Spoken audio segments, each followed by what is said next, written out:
سب سے پہلے بات کریں صدر مملکت آصف علی زرداری سے چین کے کاروباری وفد کی ملاقات۔ صدر مملکت کا مختلف شعبوں میں چینی سرمایہ کاری بڑھانے پر زور۔ صدر مملکت نے کہا کہ پاکستان اور چین کے درمیان اقتصادی اور تجارتی تعاون کو فروغ دینے کی ضرورت ہے۔ سرمایہ کاروں اور کاروباری اداروں کے درمیان روابط بڑھانا ہوں گے۔ وفد کا پاکستان میں میڈیکل سٹی کے قیام کے لیے $1 ارب کی سرمایہ کاری میں دلچسپی کا اظہار۔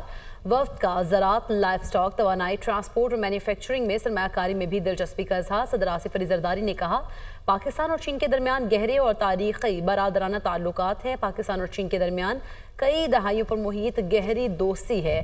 گوادر پورٹ کو علاقائی تجارتی اور اقتصادی ہب کے طور پر ترقی دینا میرا ویژن تھا۔ پاکستان چینی سرمایہ کاروں کو خوش آمدید کہے گا۔ پاکستان چین کے ساتھ اقتصادی تعلقات اور کاروبار کو ترجیح دے گا۔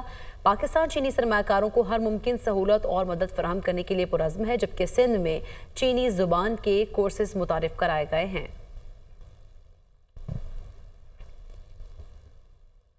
مستحکم معیشت کے ثمرات، اسٹاک ایکسچینج میں تیزی کا رجحان، نیا ریکارڈ قائم ہو گیا۔ 100 انڈیکس نے پہلی بار 1,13,000 پوائنٹس کی سطح عبور کر لی ہے۔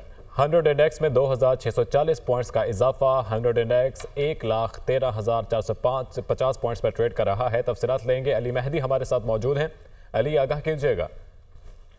جی بالکل، مثبت معاشی اشاریوں کے اسٹاک مارکیٹ پہ مثبت اثرات جو ہے نئے انڈیکس کی نئی بلندیوں کی صورت میں نظر آ رہے ہیں۔ انڈیکس آج بھی جو ہے کاروبار کا آغاز تیزی کے ساتھ ہوا تھا اور مارکیٹ اس وقت جو ہے 2640 پوائنٹس کے اضافے سے 1,13,450 پوائنٹس کی تاریخی بلند ترین سطح پر ٹریڈ کر رہی ہے۔ انڈیکس نے اپنے اوپننگ پر ہی آج 1,12,000 کا لیول جو ہے بریک کیا تھا اور اس وقت بھی ہم دیکھیں تو آؤٹ اسٹینڈنگ والیومز نظر آ رہے ہیں۔ انیشل ٹریڈنگ کے دوران جو ہے 2 کروڑ 84 لاکھ حصص کے سودے 16 ارب 39 کروڑ میں طے ہو چکے ہیں، جبکہ انٹرڈے ٹریڈنگ کے دوران انڈیکس نے ابھی تک جو ہے اپنا 1,13,462 پوائنٹس کا ہائی بنایا ہے۔ ماہرین کا کہنا ہے کہ اکنامک انڈیکیٹرز پازیٹیو ہیں، جبکہ مختلف سیکٹرز کی پازیٹیو نیوز آ رہی ہیں۔ شرح سود میں کمی متوقع ہے، جس کی وجہ سے ملکی اور غیر ملکی سرمایہ کاری میں مسلسل اضافہ اور بروکریج ہاؤسز اور انسٹیٹیوشنز کی جانب سے بہت اسٹرانگ بائنگ مارکیٹ میں نظر آ رہی ہے، جس کی وجہ سے مارکیٹ میں نئے لیول مزید نظر آ سکتے ہیں۔ جی ٹھیک ہے علی، بہت شکریہ آپ کا۔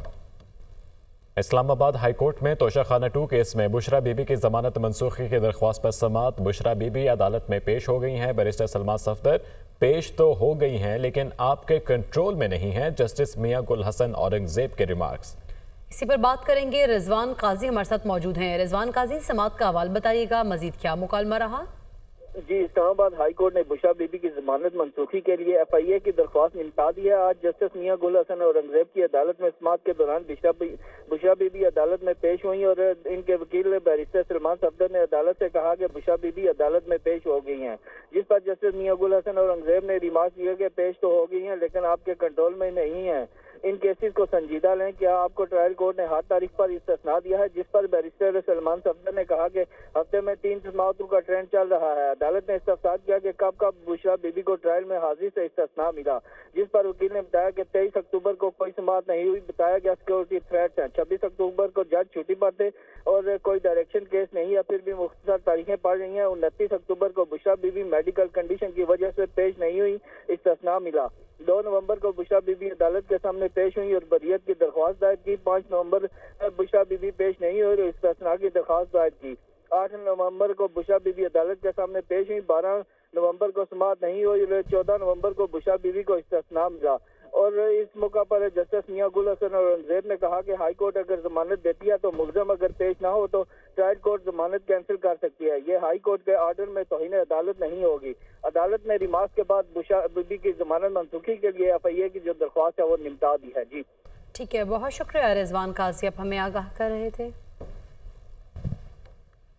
وفاقی وزیر داخلہ محسن نقوی سے بانی تحریک انصاف پارلیمنٹیرینز پرویز خٹک کی ملاقات۔ باہمی دلچسپی کے امور، ملک کی مجموعی صورتحال اور سیاسی امور پر تبادلہ خیال ہوا۔ ملاقات میں خیبر پختونخوا میں امن و امان کے قیام سے متعلق اقدامات پر بھی گفتگو۔ دونوں رہنماؤں کا پاکستان کی ترقی میں رکاوٹیں ڈالنے والے عناصر کا ڈٹ کر مقابلہ کرنے کے عزم کا اعادہ۔ پرویز خٹک نے اسلام آباد میں احتجاج کے دوران حملے میں شہید پولیس اور رینجرز اہلکاروں کی شہادت پر گہرے دکھ اور افسوس کا اظہار کیا۔ وزیر داخلہ محسن نقوی نے کہا پاکستان ہم سب کا ہے اور سب نے مل کر اسے آگے لے کر جانا ہے۔ عوام صرف اپنے مسائل کا حل چاہتے ہیں۔ پاکستان کا مستقبل تابناک ہے، دنیا کی کوئی طاقت ترقی نہیں روک سکتی۔ حکومتی ذرائع کا دعویٰ ہے کہ پی ٹی آئی نے مذاکرات کے لیے رابطہ کیا ہے۔ ذرائع کا یہ بھی کہنا ہے کہ پی ٹی آئی کی مذاکرات کی پیشکش کو ملک میں مفاہمت کی فضا پیدا کرنے کے لیے قبول کر لیا گیا ہے، کیونکہ سیاست میں مذاکرات ہی آگے بڑھنے کا راستہ ہوتا ہے۔ تفصیل اس رپورٹ میں۔ حکومتی ذرائع کا دعویٰ ہے کہ پی ٹی آئی نے حکومت کے ساتھ مذاکرات کے لیے رابطہ کر لیا۔ حکومت کی جانب سے پی ٹی آئی کی مذاکرات کی پیشکش قبول بھی کر لی گئی۔ حکومتی ذرائع کا کہنا ہے کہ پی ٹی آئی کی پیشکش ملک میں مفاہمت کی فضا پیدا کرنے کے لیے قبول کی گئی ہے۔ ہماری طرف سے ہمیشہ مذاکرات سے مسائل کے حل کی بات کی گئی۔ انتشار نہیں بلکہ مذاکرات ہی سے سیاست میں آگے بڑھنے کا راستہ ہوتا ہے۔ حکومتی ذرائع کے مطابق بانی پی ٹی آئی کی جانب سے مذاکرات کے لیے 5 رکنی کمیٹی تشکیل دی گئی ہے۔ دوسری طرف بیرسٹر گوہر، عمر ایوب اور صاحبزادہ حامد رضا نے اسپیکر قومی اسمبلی سردار ایاز صادق سے ملاقات کی ہے۔ پی ٹی آئی رہنماؤں نے اسپیکر سے ان کی ہمشیرہ کی وفات پر تعزیت کی۔ ذرائع کا کہنا ہے کہ اس موقع پر اسپیکر نے مذاکرات کے لیے پارلیمنٹ کا فورم استعمال کرنے کی تجویز دی۔ مذاکرات بغیر کسی پیشگی شرائط کے ہوں گے۔ بات چیت کا مقصد ملک میں سیاسی عدم استحکام اور تناؤ میں کمی لانا ہوگا۔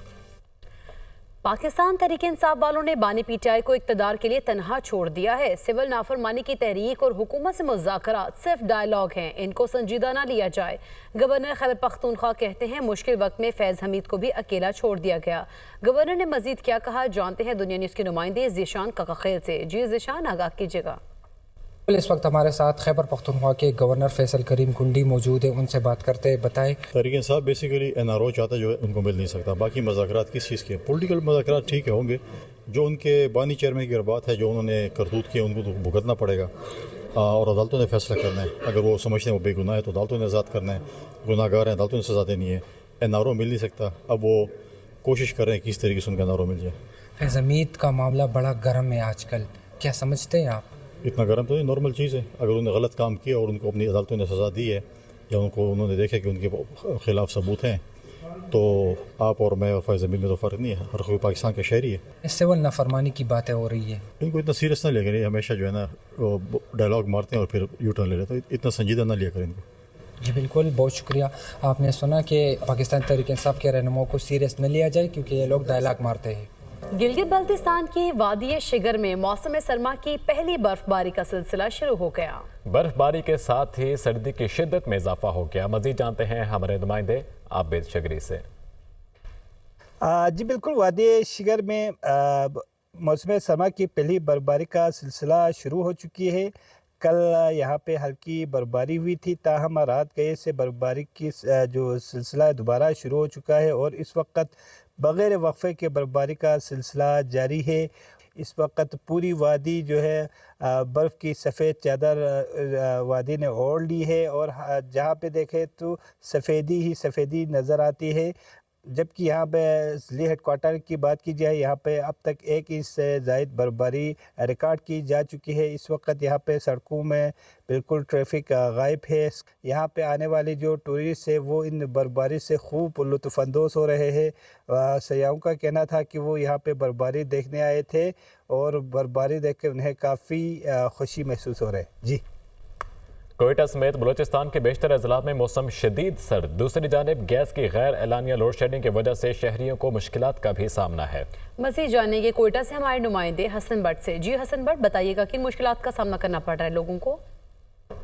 ہاں جی بالکل، کوئٹہ سمیت بلوچستان کے بیشتر اضلاع میں موسم سرد اور خشک، جبکہ بلوچستان کے پہاڑی علاقوں میں موسم جو ہے شدید سرد ریکارڈ کیا جا رہا ہے۔ اس وقت اگر بات کی جائے یہاں پر درجہ حرارت کی تو محکمہ موسمیات کے مطابق کوئٹہ میں کم سے کم درجہ حرارت اس وقت -5 ڈگری سینٹی گریڈ ریکارڈ کیا جا رہا ہے، جبکہ کلات اور زیارت میں اس وقت -6 ڈگری سینٹی گریڈ ریکارڈ کیا جا رہا ہے۔ ساتھ ہی ساتھ میں آپ کو یہ بتاتا چلوں کہ محکمہ موسمیات کے مطابق چمن اور جوب میں اس وقت -2 ڈگری سینٹی گریڈ ریکارڈ کیا جا رہا ہے، جبکہ نوکرنی میں -1 ڈگری سینٹی گریڈ ریکارڈ کیا جا رہا ہے۔ ساتھ ہی ساتھ یہاں پر اگر چند عوامی مشکلات کا ذکر کیا جائے تو اس شدید سردی کے موسم میں گیس کی غیر اعلانیہ لوڈ شیڈنگ کی وجہ سے شہری پریشان دکھائی دیتے ہیں اور جو گھریلو معاملات ہیں وہ مفلوج ہو کر رہ گئے ہیں۔ شہری مجبور ہیں کہ وہ LPG گیس خریدیں یا پھر لکڑیاں خریدنے میں مجبور ہو چکے ہیں۔ جو شہری ہیں ان کا حکومت سے یہی مطالبہ ہے کہ شدید سردی کے موسم میں گیس کی غیر اعلانیہ لوڈ شیڈنگ کا نوٹس لیا جائے۔ جی